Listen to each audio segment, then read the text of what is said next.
উত্তরাঞ্চলের মানুষেরা আমরা দীর্ঘ সময় ধরে অবহেলিত। আমাদের এই অঞ্চলে পর্যাপ্ত বাজেট দেওয়া হয় না, আমাদেরকে বাজেট বৈষম্যের মধ্যে রাখা হয়। আমরা সরকারের কাছে আহ্বান জানাই, এই রংপুর অঞ্চল পঞ্চগড় গোটা রংপুর বিভাগকে আর বাজেট বৈষম্যের মধ্যে রাখা যাবে না। বাংলাদেশে একটা সমতা ভিত্তিক বাজেট প্রণয়ন করতে হবে, বাংলাদেশের মানুষদেরকে তাদের অধিকার বুঝিয়ে দিতে হবে। এবং সেরকম একটা লক্ষ্য নিয়ে জাতীয় নাগরিক পার্টি এনসিপি বাংলাদেশে একটা সুন্দর রাজনীতি তৈরি করেছে। বাংলাদেশের হিন্দু, মুসলমান, বৌদ্ধ, খ্রিস্টান, নারী, পুরুষ, বাংলাদেশের আলেম ওলামা, বাংলাদেশের কৃষক, বাংলাদেশের শিক্ষক, ছাত্র জনতা, তাদের সকলকে নিয়ে জাতীয় নাগরিক পার্টি এনসিপি আমরা আমাদের পথ চলা শুরু করেছি। সেই পথ চলায় আমরা আপনাদেরকে পাশে চাই। RICL TMX, যুগের পর যুগ স্থাপনা থাকে মজবুত। আমরা শুনি গণভোট যে জুলাই সনদ বাস্তবায়ন আদেশের উপরে হলো, সে জুলাই সনদ বাস্তবায়ন আদেশকে অনেক অবৈধ বলে। আমরা তাদেরকে বলতে চাই, জুলাই সনদ বাস্তবায়ন আদেশকে কোন প্রেক্ষিতে আপনারা অবৈধ বলেন? আবার একই দিকে সেই গণভোটে হ্যাঁ পক্ষেও অবস্থান নেওয়ার জন্য আপনারা বক্তৃতা করেন। আপনাদের মনের মধ্যে গণভোটে ন্যায়ের পক্ষে অবস্থান ছিল আমরা জানি, কিন্তু জাতির সামনে তো আপনারা বড় বড় নেতারা যারা আছেন, আপনারা গণভোটে হ্যাঁ কথা বলেছিলেন, অর্থাৎ বুক দিয়ে যেটা স্বীকার করেছিলেন, সেই কথা থেকে যখন আপনারা দূরে সরে যান, তখনই আপনাদের এই দ্বিমুখী আচরণ বাংলাদেশের মানুষেরা সেটাকে পছন্দ করে না। ভাইরা আমার, 24 অভ্যুত্থানের পরে বাংলাদেশ কার্যত সংবিধান থেকে বিচ্যুত হয়ে যায়। বাংলাদেশে 5 তারিখ থেকে 8 তারিখ পর্যন্ত কোন সরকার ছিল না।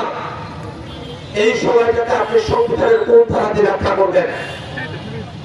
বাংলাদেশে অন্তর্বর্তীকালীন সরকার করার কোন বিধান ছিল না সংবিধানে। কোন সংবিধান বলে আপনি সেটাকে ব্যাখ্যায় নিয়ে আসবেন? বরং এই কথাই সত্য, বাংলাদেশে 5 আগস্টের পরে বিদ্যমান সংবিধানের খুবই অল্প কিছু জায়গা কার্যকর ছিল। একটা পর্যায়ে কনস্টিটিউশনাল পরিস্থিতিতে আমরা ছিলাম, যেখানে সংবিধানের সে অংশগুলো গণ অভ্যুত্থানের ফলাফলের সঙ্গে অসঙ্গতিপূর্ণ, সেই অংশগুলো অকার্যকর, আর গণ অভ্যুত্থানের ফলাফলের সঙ্গে যে অংশগুলো সঙ্গতিপূর্ণ শুধুমাত্র ততটুকুই কার্যকর ছিল। আমরা এই সংবিধানের ঘের থেকে বেরিয়ে গিয়ে নতুন একটা ভিত্তিমূলক ভিত্তিতে বাংলাদেশে একটা সংবিধান প্রণয়ন করতে চেয়েছিলাম। জন্যই আমরা সংশোধনের মধ্য দিয়ে না, সংবিধান সংস্কারের মধ্য দিয়ে আমরা নতুন এক সংবিধানের পথে যাত্রার কথা বলেছিলাম। ভাইরা আমার, আমাদের সেই যাত্রায় একটা বিঘ্ন তৈরি করা হয়েছে। এতগুলো মানুষ যে গণভোটের পক্ষে অবস্থান দিয়েছে, সে গণভোটটাকে খারিজ করে দেওয়া হচ্ছে। বাংলাদেশের মানুষ এটা ভুলে যাবে না। বাংলাদেশের মানুষ অবশ্যই গণভোটের রায় বাস্তবায়ন করে তারপরে বাংলাদেশে অন্য সিদ্ধান্তের দিকে অগ্রসর হবে। এই বাংলাদেশটা আগে যেভাবে চলেছে, সামনের দিনে আর সেভাবে বাংলাদেশটা চলুক আমরা চাই না।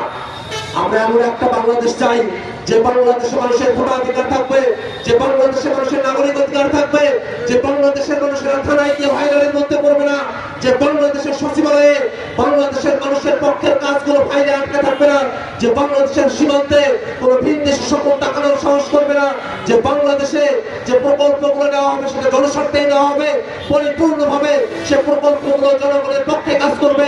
বাংলাদেশটাকে এমন ভাবে আমরা করতে চাই যে বাংলাদেশে এক দলের পক্ষে কেউ থাকবে না, বরং একটা গণতান্ত্রিক বিনির্মাণের মধ্য দিয়ে আমরা সামনের দিকে অগ্রসর হব।